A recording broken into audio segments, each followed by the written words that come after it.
so what is epiphysis? Well, the epiphyses, or in a long bone like we have here with the femur, you have two epiphyses. So epiphyses are the plural of epiphysis, so this is the way I remember it. Epiphysis are at the end. They both start with E, so you have one epiphysis at each end of a long bone. Now, with the middle of a long bone, we have a diaphysis. And so here's a circle. What do you call this imaginary line through a circle? Back to high school geometry. Let's ask the chat. What do you call this little red line?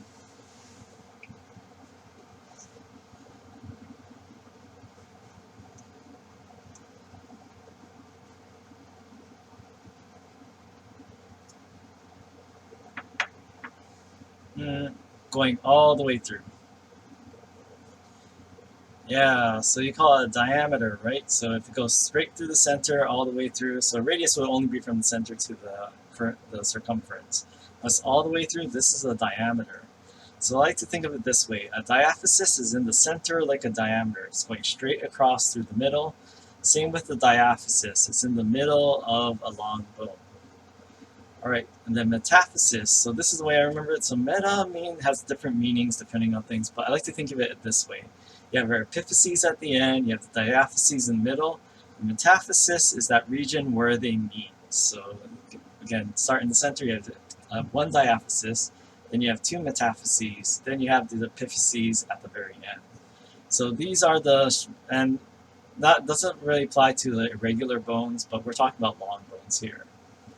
Yep, like metaphase, kind of in the middle. But the thing is like where it meets. So again, we have our diaphyses in the middle, but so the metaphyses, that's why I like to think, okay, don't get confused with it being in the middle. It's kind of like where the two regions meet.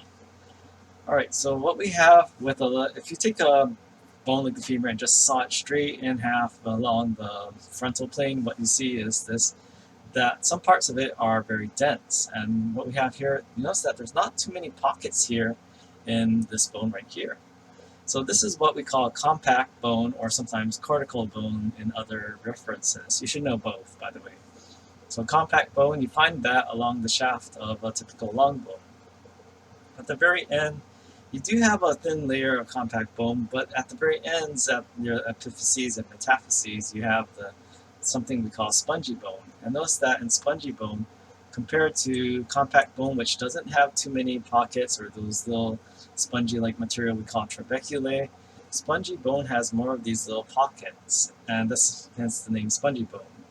And again, we have that medullary cavity, so even though it's hard to see the space in this 2D picture, it does have room for other tissues. So this medullary cavity, it's like just like your body cavities are spaces for your organs, this medullary cavity in a bone has space for other tissues.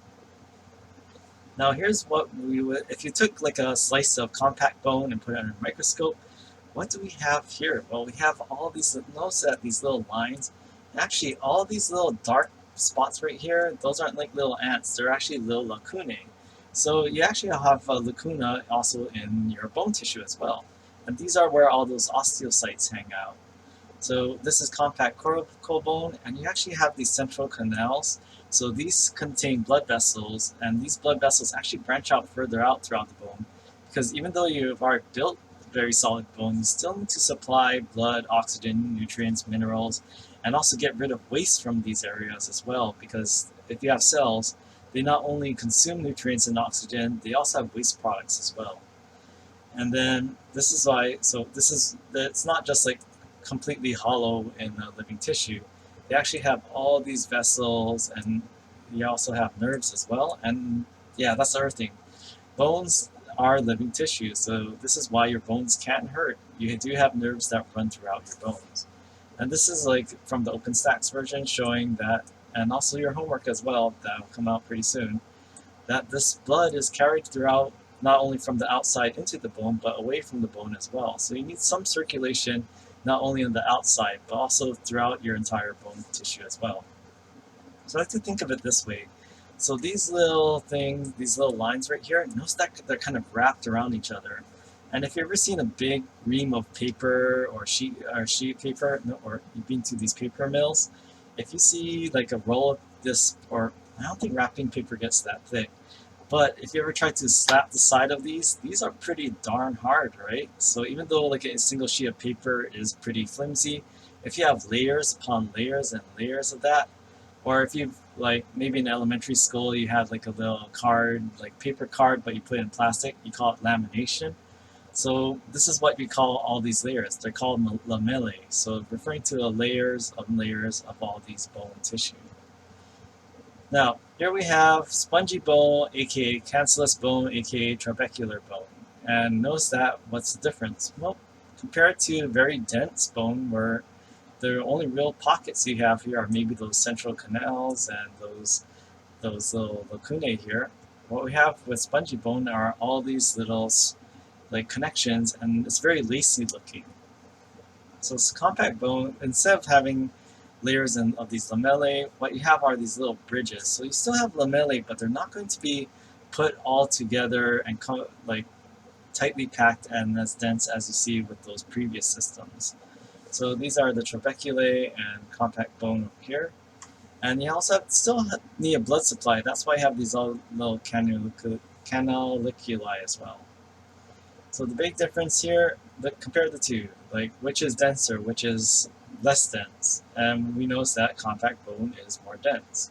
Now this is a little mnemonic, and Alex Trebek, rest in peace, and I don't know how, I mean, no offense to the new host, but he was iconic. But this is the way I remember it. Spongy bone, I just think of Alex Trebek with his little halo holding a sponge. So trabecular bone is spongy bone. Just know that the trabeculae like are what causes the lacy texture of spongy bone.